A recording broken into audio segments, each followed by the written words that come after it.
Hey guys, Average Character here with another Raid Shadow Legends video. Thank you so much for dropping by the channel. As always, I really appreciate it. We're going to be delving into some older content today. I'm trying to think of different ways that I can, you know, think up new videos, not new videos. Other people have done these, but you know me, I just like to have fun. And so we're going to be delving into some older content, and we're going to be doing some guides on the Doom Tower bosses. We're going to be focusing on hard mode, more or less, because if you can complete it on hard, you can complete it on normal. And the same rules apply to the normal versions as opposed to the hard versions. It's just that the stat requirements are going to be higher on the hard mode. So we're going to be focusing on hard bosses. And yeah, we're going to start with Sorath, the Frost Spider, who I think is probably one of the more difficult champions to beat as you're progressing through the game, because it does require a lot of everything, really. You need damage, you need accuracy, you need resistance, you need cleansers, you need block debuffs champions. And if you don't have those, it's going to be very, very hard. But most importantly, you need an HP burn champion. Or someone who can block revive. Block revive champions are harder to get than HP burn champions. So HP burn is going to be the more common champion you see used in Sorath Frost Spider. However, and also HP burn also is going to decrease the Frost Spider's resistance and defense, which is going to make it easier to just do more damage, as well as place other debuffs from other champions as well. So HP burn is kind of I guess it's the way it was intended to be played, was with HP burn. However, there are other strategies as well, like I said, block revive, and so on and so forth. So we're actually going to go over two of the different ways that you can beat the Frost Spider. We're going to do an all epic team because I want it to be as accessible as possible. And then we're going to do my team. So the team that I usually run when I'm doing Frostbiter. So we're going to start with the epic team. But first, let's go over the two stat requirements that I think are the most important. And then we'll go over the boss's kit. And the first one is going to be resistance. How much resistance do you need to be able to resist all of these effects from the boss? So you need probably, in my opinion, not really my opinion. If you look at the actual stats of the boss, this boss has 300 accuracy. Okay, so in order to reliably resist debuffs, I'm sorry. I typically go for a general rule of minimum 50 resistance over the accuracy that the boss has. So if this boss has 300 accuracy, I would shoot for a minimum of 350 resistance on your champions in order to resist these debuffs. Now, if you can't get to that with all of your champions, that's fine. Not all of my champions have enough resistance to resist all of these debuffs that the boss is going to be placing on us. I would say choose 1 to 2 champions that are going to be like your reviver champion, your cleansing champion, your block debuffs champion, whatever you're going to use, and hyper focus on them to give them enough resistance so that they can revive and cleanse without worrying about getting crowd controlled, right? So I wouldn't focus on everybody at first. Maybe down the line, you can build teams that are super high resist, and then that way you don't have to worry about it at all. But if you're just trying to get through it for the first time, maybe you're trying to progress a little bit, I would focus on just 1 or 2 champions, right? And this is for the final boss. It's going to scale down a little bit each time you decrease in level. So, but for the final boss, we're looking at a minimum of 350 resistance on our champions to be able to resist the boss's effects, okay? And then the other one is accuracy. Now, Sorath has a pretty high amount of resistance when not under HP burn. It's going to be 580 resistance, okay? So again, general rule of thumb that I like to use is probably for accuracy, I would say, at minimum 20 accuracy above whatever the resistance is. So in this case, she has 580 resistance. I'm looking for 600 minimum on my champions, but primarily on my HP burn champion, because if you place HP burn, the boss's resistance is going to drop by 300. It's going to drop to 280 resistance, which means that all of your other champions are going to have a much easier time placing their debuffs. So if you have to focus on one champion, it's going to be your HP burn champion. Get them over 600 accuracy so that they can place I'm sorry, so that they can place the HP burn so that your other champions can come in and place their debuffs as well. Okay. If you have to focus on one, if you can get everyone over 600 accuracy, great. All your debuffers, okay, great. Sure. That's great. If you can't, focus on the HP burn guy. He's going to open it up to all of your other champions. Okay. As far as like speed and things go like that, I would say you probably want, you don't have to be super fast. I would say try to shoot for like, 220 speed. I think that's probably a reasonable amount. I don't think my champions are that much faster than that. I think my support champions are. I think my support champions are more like 260, 270. But your other champions, I think 220 is probably a reasonable amount. It might be a little difficult at first, but you should be able to get through it. And if you can go faster than that, then that's even better. Okay. So let's really quickly go over the boss's kit here, and then I'm going to call out a few champions that I think are really good for this boss. And then I'll show my team off, and then we'll show the all epic team, and then I'll show my team off to wrap up the video. Okay. So on the A1 here, we've got an AoE, which places decreased accuracy for 2 turns. So that's not great for your HP burn champion. You want to make sure that you get the HP burn out before you get that decreased accuracy, or bring in a cleanser so that you can cleanse the decreased accuracy off right away. That's why block debuffs and cleansing are the best options here, but I think cleansing is actually better than block debuffs if you had to choose one or the other, and it's because of the A3. We'll get to that in a second. On the A2, we've got an AoE, which places block buffs and heal reduction if your champions are under a freeze, and if your champions are not under a freeze, places a decreased speed and decreased attack for 2 turns instead. So again, a lot of debuffs coming your way. That's why I think cleansing is the best, because of the A3 here. It's a full buff strip, then attacks all enemies, which has a 100% chance of placing freeze for 1 turn, or 50% instead if Sorath is under an HP burn debuff, and then fills Sorath's turn meter by 20% for each freeze placed by this skill. So the reason why I think that cleansing is better than block debuffs if you had to choose one or the other is because if you place a block debuffs, you run the risk of getting a full buff strip and getting frozen anyway, right? So in my opinion, if you had to choose one or the other, it's better to just take the freeze and then cleanse all the debuffs off all at once with your cleansed champion, okay? But if you have space for both on your team, like a block debuffs and a cleanser, or if you can combine both of those abilities into one, that's even better, right? So like I said, an Elva, Elva Autumnborn would be probably the best option that I can think of off the top of my head. I'm sure there are better ones, but Elva can cleanse and place block debuffs on the same ability, right? On the passive here, we've got when attacked, has a 20% chance of placing freeze for 1 turn and increases Sorath's defense and resistance if not under an HP burn. So that's what I talked about earlier. We've got a second passive here, though. Revive Sorath with 50% HP and a full turn meter, as well as all skills cooldowns reset if Sorath is killed while not under an HP burn debuff, and then she gets her 2 spiderlings back as well. She can have a maximum of 2 spiderlings. Now, the spiderlings are also important. We'll get to that more when we get to the actual boss fight itself, but essentially one of them can cleanse Sorath, and the other one can debuff your team. So we'll get to that when we get to the boss fight, okay? But this is what I'm talking about with the HP burn or block revive. If you have a block revive champion, you can go that route. I use a block revive on my team, and when we get to that, I'll also call out a couple other block revive champions that you can use as well. So, but let's go ahead and go over the team real quick. For Sorath, for stage 120, we're going to be using Geomancer as our HP burn champion. So my Geomancer is built with 255 speed and 627 on the accuracy. So like I was saying, you want about 20 at minimum higher than the resistance of the boss. So 600 would be the minimum I'm looking for here.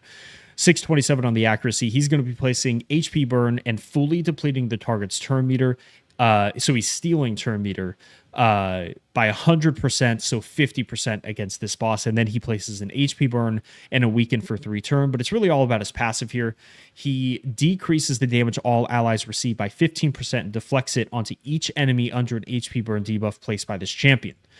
So the boss is going to be reflecting damage back onto herself, as well as anyone else under an HP burn with this passive. So you can deal a lot of damage reflectively with that passive. It's really good. Our cleanser is going to be Runekeeper Dazdurk. He has on a 4-turn cooldown, so it's a little bit of a longer cooldown, but it's a really good cleanse. It's a full cleanse and a big heal by 25% of the champion's max HP. And then if your champion has a debuff removed, you also get a 15% continuous heal as well. Runekeeper Dazdurk, a very good epic option here. He's also got increased attack and turn meter fill by 25%. I've got him built with only 142, so I'm going to have to actually rebuild him because I don't think he's fully built yet. 142 speed is pretty slow. We've got our Reviver, as well as another healer, is going to be Tagore. Tagore, probably one of the best epic revivers in the game. Not the best, but one of the best. He's got an AoE revive with a shield by 20% of this champion's max HP. He's also got an increased speed on all allies for 2 turns and a 15% heal based on his max HP. I apologize, I'm yawning. Whew.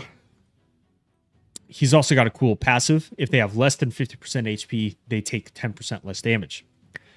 We've got Stag Knight here. Stag Knight's really good for Sorath, especially if you're progressing, because he's got this really cool passive.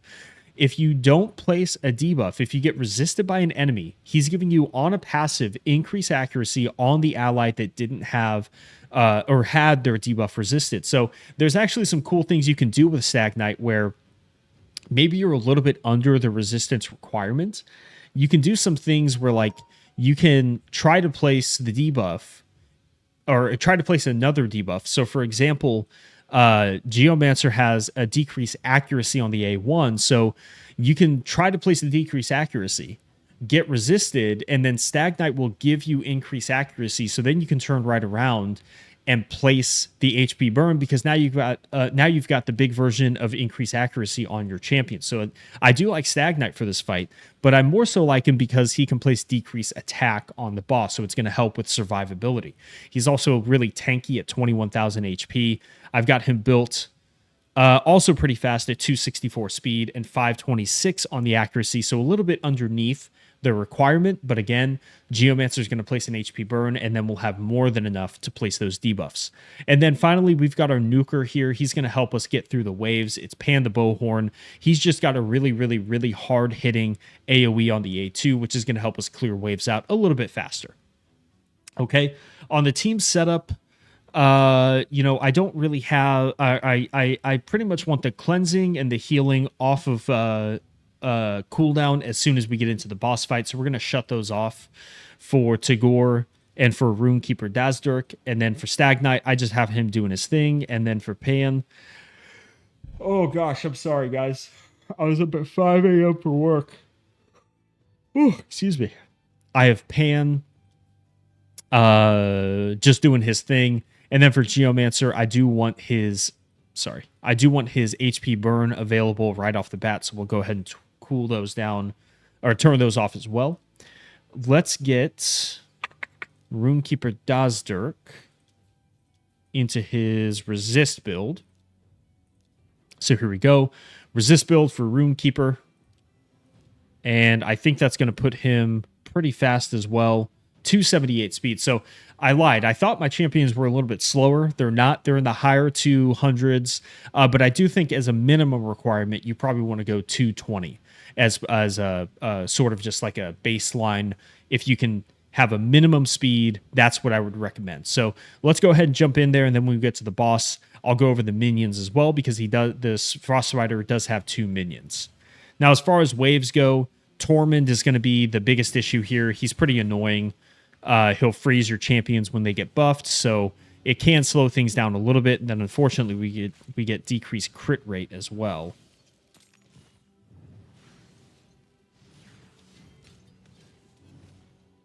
So, oh, I apologize, guys. Pan the Bowhorn is not built. It is so hard to keep track of. Oh no, he is built. What happened? Did he have decrease? Oh, he had decreased crit rate. So see, we get frozen there. So actually, as annoying as it is, you probably don't even want, unless you're going to bring block debuffs, you probably just don't want to use the A2 either. So we'll just shut those off. We'll save it. And then that'll enable Pan to go in and nuke everybody. So My Pan is faster than my Geomancer. That's because I use Pan in a Fire Knight team in Cursed City. So my Pan the Bowhorn has really fast speed, so we can place those freezes on his A1. So it's not totally speed tuned, but I think it's good enough to get the video done. We're just clearing through the waves. Like I said, Tormund, just kind of obnoxious, really. But if you can place the decreased attack like that, you don't really have to worry too much. And as long as you bring a strong reviver as well, even if you take some damage from the waves, if you bring a strong reviver, you'll be fine. You can get the revives off. Here we go. And so we get there in about a minute. Not horrible. All right, so let's talk real quick about these spiderlings. So like I said, one of the spiderlings is going to be debuffing your team with decreased defense, and then the other one is going to be cleansing Sorath of any debuffs that you place on her. So you can do it on full auto, and that's what we are going to do, but you need to be aware that this guy right here is going to cleanse that. So like that HP burn, it is going to get cleansed. But you can see here, there's the full buff strip. But you saw there, we reflected some damage back onto the attacker. And now we can go ahead and we can cleanse off some of those freezes. We'll throw it back on auto. There's the decreased speed and the decreased attack. Now, one thing you could do is maybe wait. If you're gonna manual it, you could wait until all of the debuffs come out. And then you can you can do the cleanse after all the debuffs have come out. But we're just going to keep it on auto. I think we're fast enough to kind of work through a lot of these debuffs. And from here, it's just a waiting game. So there's the cleanse. That's fine. We have decreased accuracy. You do have to be careful with the decreased accuracy, though.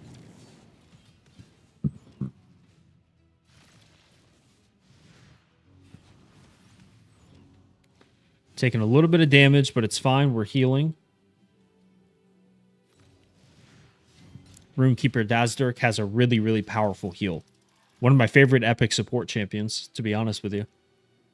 Tagore also has a pretty good heal.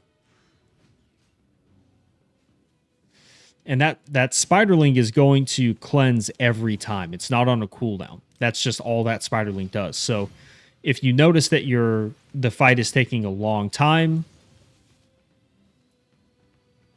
what you can do instead is you can possibly just go in and maybe even target one of the minions, because the minions won't cleanse themselves. So we're going to target the minion that is cleansing the boss, and instead we're going to try to place an HP burn, and we'll have Pan target that guy so we can get him killed even faster. So Pan isn't going to do a ton of damage here. But if we can just slowly chip away, the spiderlings have less resistance too. So even with the decreased accuracy, we're still able to land those debuffs, which is nice. And then unfortunately, Runekeeper gets 3%ed there on the freeze. That will happen sometimes. Even though we've got enough resistance, it can still happen that he'll get... see, it happened with Tagore as well. Tagore has well over 600 resistance, and he still got, I don't know if Tagore is a guy or a girl, still got frozen there, or the decreased accuracy there. But you can see also here, see that right there, a big hit off of that reflect damage. Because this champion is under HP burn, you're going to reflect the damage that the boss deals to you back onto this guy right here. Boom, look at that. Big 200,000 there. That's going to be the, what is it? Giant Slayer. So I have my Geomancer and Giant Slayer, which is the tier 6 mastery. Look at that. Another big one. Which is really great to go with his passive.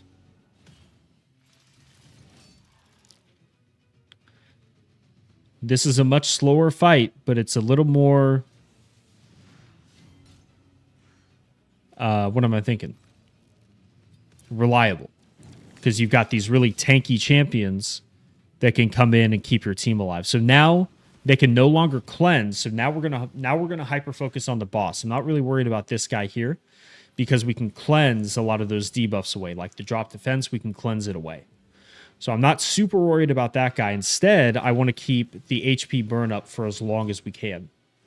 Geomancer also has decreased accuracy, which is really good. It helps us resist a lot of those debuffs. And now it's really just about letting the boss essentially kill herself because of that HP burn.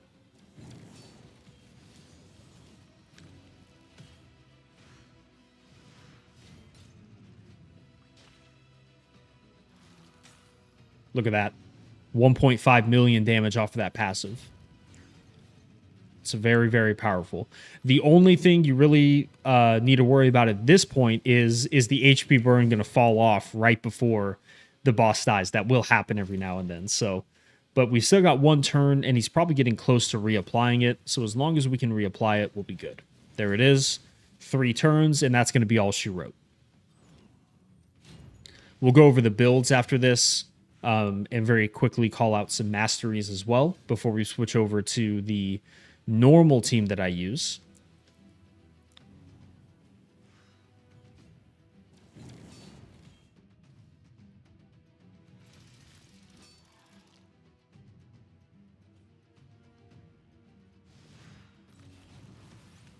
And we are done. There it is. Frostbiter taken down 6 minutes and 53 seconds, but we get the job done. Geomancer with 19 million damage, Pan with 8 million. Look at those heals coming out of Tagore and Runekeeper. Very, very good. Very good. All right, let's go over the builds just real quick. So I've got Pan the Bowhorn in a very fast, merciless build with 265 on the speed, 324 in the accuracy, 305 on the crit damage.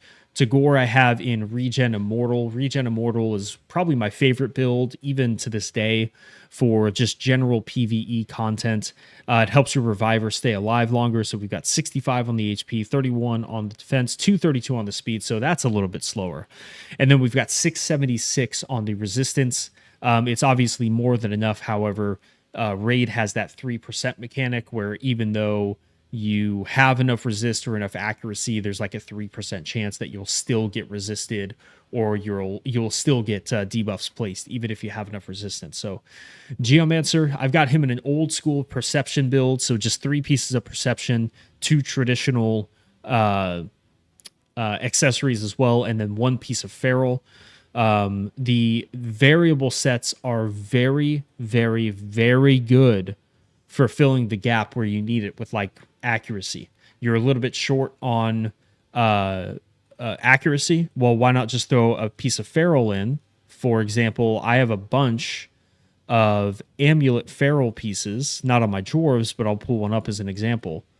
This 1 piece alone right here for the lizardmen is going to give me 40 accuracy, 42 accuracy. That 1 piece is going to give me 82 accuracy. 1 piece is going to give me 82 accuracy. So feral is a very, very, very good filler piece that can give you a whole lot of accuracy with just 1 accessory or 1 set piece. Okay, but 3-piece perception is what we have on Geomancer. Kind of old school, but it still works really well. Stagnite, same thing. I didn't go overboard, just in some very traditional. Look at that flat stat defense. Very traditional perception gear with a little bit of pinpoint as well for the same reason. Pinpoint is giving us 20 accuracy just as an added bonus. As a single piece, it's giving us 20 accuracy, so really good. We've got on him 264 on the speed and 526 on the accuracy, 58,000 on the HP. And then finally, we've got, did I skip over anybody? I don't think I did. Finally, we've got Runekeeper Dazdurk. I've got him in Defiant, Protection, and Chronophage, so a little more modern on this build. Righteous as well. But if you don't have Defiant, I actually think a really, really great piece to have is, especially for the Frostbiter, because she's doing AoE attacks all the time, it's Stalwart. Minus 30% damage taken from enemy AoE attacks, so you can just help yourself survive a little bit longer there. But we've got the mini version of it with Defiant, 15% damage taken from AoE attacks and 10 defense. We've got some resistance here, more resistance on the Chronophage, more resistance on the Righteous, and then Pinpoint is giving us some accuracy, but resistance as a main stat. So we've got 579 on the resistance for Runekeeper, 61 on the HP, 35, 63 on the defense, and 278 on the speed, so pretty fast. All right. As far as masteries go, I actually don't have masteries done for Runekeeper. Panda Bowhorn, just a traditional damage one, I think is fine. Tagore, I have in a resist build, so we get some Unshakable down there for even more resistance. Stag Knight, I have him in War Master for enemy max HP damage on his A1 and A2, which is going to help just chip away at the boss's health a little bit faster. And then finally, I've got Geomancer in Giant Slayer. He's the only champion I have in Giant Slayer. Has a 30% chance of inflicting bonus damage when attacking, equal to 7.5% of the enemy target's max HP, or 3% when attacking bosses. It can occur on each hit of a skill, meaning that when the boss attacks you when under an HP burn on an AoE, like the Frostbiter does, it's going to reflect damage 5 times back onto the boss, right? Which means you have 5 different instances of enemy max HP being reflected back onto the boss. That's why I think Geomancer is probably the best epic option that there is. There are other ones. If we look, for example, at epic options who have HP burn, on my account at least, I've got Akoth the Seared, who's got a 20% chance of inflicting HP burn with an extra 20% for each enemy alive. So he's going to have an 80% chance of placing HP burn. So not the best, but still kind of reliable. We've got Farrakhan the Fat, who does it on a single target, a 100% chance on a 3-turn cooldown. It's still very good though. Whew, man. Probably my second favorite option, though, is Mordecai. Mordecai has an AoE HP burn with increased attack on all allies for 3 turns on a 4-turn cooldown. And then he's also got turn meter fill and turn meter depletion on all enemies. So Mordecai, it is on a longer cooldown with 4 turns, but it's still a very good HP burn. He's got accuracy in all battles by 40 as well, which is a good aura for this boss. Ultimate Gaelic is not a very good one because he needs increased attack to place his HP burn, so you need a little bit more setup there. Achak the Wenderin can place HP burn if their attack is higher than their defense. However, I think that this boss's defense is higher than his attack, her attack, whatever it is. So I think you'll instead get the freeze. So we probably don't want him. Scrank.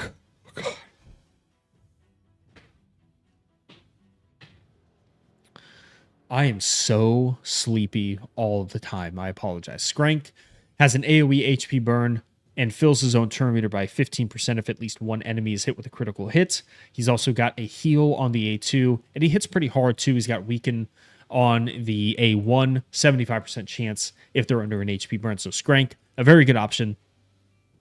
Yeah, very good option there. Carlinia, she's pretty good as well, to be honest with you. She's got decrease the duration of all debuffs on all allies by 1 turn and places Strengthen, which is protected. So protected Strengthen is really good. She also has decreased attack, which can't be resisted if the target is under an HP burn. And she's got a 60% chance. God, man, I am so sorry. She's got a 60% chance of placing HP burn on the A1. And then finally, Old Hermit York has a 40% chance of placing HP burn on the A1. He's also got a double revive, which is pretty good as well. So a couple good epic options there, but I think Geomancer definitely going to be the best one no matter what because of that reflect damage. Anything else I want to talk about with the epic teams? I don't think so. So we can wrap up. Oh, you know what? I do want to show off. I do want to talk about one epic block revive champion. It's Phoenix. Phoenix, if you want to go the block revive route, has a very, very, very hard-hitting A1, which places an extra hit if they're under any debuffs, and he block revives on the A1. Now, the block revive, I think, is a little bit it's a little bit more unreliable because if you're not bringing HP burn, there's that chance that someone with War Master or Giant Slayer or somebody might just get that little bit of extra damage to defeat the boss, and then you have to deal with the boss coming back to life. However, if you want to run like an ally attack team where Fenax is going to be the one dealing most if not all of the damage, you could go that route. There are legendary options as well that have block revive, but for epic options, because the thumbnail says no legendaries needed, you can use Fenax. So yeah, very good option there. Now to wrap up the video, I do want to show off my team. My team is an enemy max HP team, which uses cleansing and block debuffs and drop defense and weaken, but it also primarily uses Lydia, the Death Siren. Lydia has this disgusting passive which denies enemy revive attempts. So if you get Lydia, you've basically defeated the Frostbiter, because you can just throw her into any team that you want and she'll deny the revive and she'll block the revive. So we can go in here and we're using enemy max HP champion. So I use Marius. And Wallmaster to just really chip away at the boss's health very quickly. So we'll get through the waves pretty quick, except for, what's his name? What's that guy's name? Tormund. Tormund, super obnoxious champion. But it's fine because we'll cycle through our abilities a little bit and we'll have most, if not all of them, off cooldown by the time he's dead. All right, here we go. Well, now we definitely have him off of cooldown. And look at that. We're just going to kind of rip through them. So we've already almost got the minions dead. We've got the cleansing. We've got the strengthening. We've got all the good stuff. And now we just have to wait to cycle back to our abilities. That cleanse from Glorious Palace would be nice. That's fine. It is what it is. There it is. There's the big one. All right, minions are dead. That means we can finally place drop defense and weaken on the boss. There it is. Block debuffs. Big ol' hits. We're not even really going to need it, though, at this point. But there's the drop defense and weaken. And now it's just about hitting that final hit. Any day now. It always goes a little bit slower at the very end. Everyone's getting frozen. There we go. And drop defense weaken. And boom, big hit. 1.7 million coming out of Marius. And there's the block revive.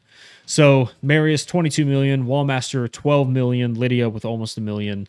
And then look at the heals. Not a very long fight. So the heals, not super important.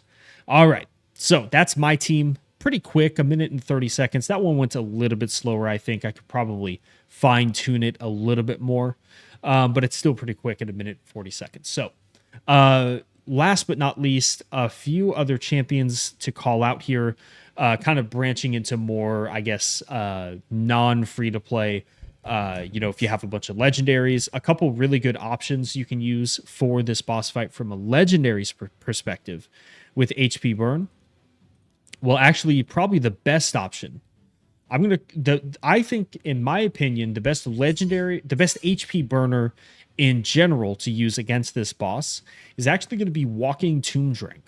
Walking Tomb Drang has a irresistible HP burn on an AoE on a 3-turn cooldown, but he can also decrease the cooldown of the Exalted Pyre if the target's current HP is higher than this champion's current HP. So because it's a boss, of course it's going to have higher HP, which means you can go back around to this HP burn even more often, and then you have an irresistible activation of the HP burn on the A1. So you can go A2 into, let's say, A3, into A1, back into A3, back into A1, back into A3, back into A2. It's very cool how you can just get back around to that ability extremely fast, and it's irresistible, which means that you can just build him with total survivability.